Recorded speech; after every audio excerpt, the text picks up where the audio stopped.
bundan vardım gele Yeylumini de belen dağla neyi aşıp geldim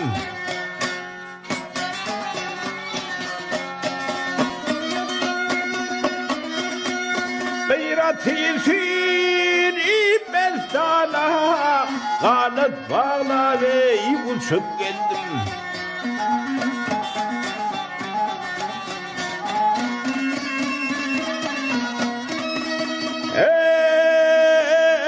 bir yarın yanına vardım lavukun apasını sürdüm gele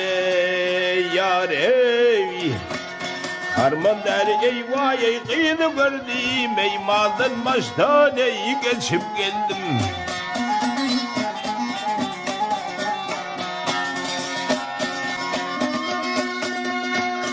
Ay bir yar taptım gele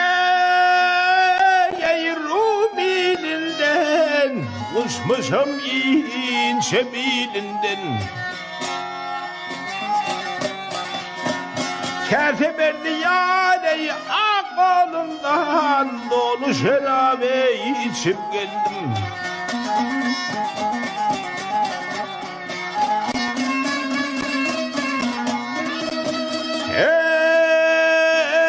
Ey adın sorsam gene hırman gele hırman her bir sözü derman gele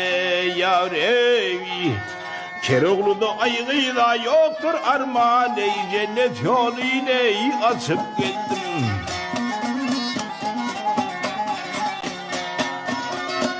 Ay Keroğlu'da yoktur armağan cennet yolun gelevi Açıp geldim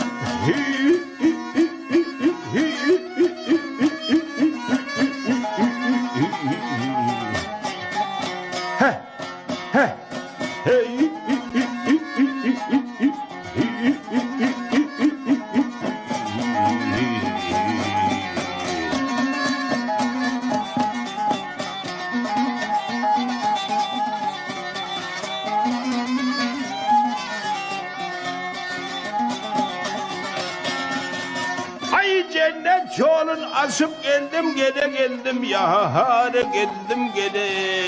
yar ey Dolu şerabeyi içip geldim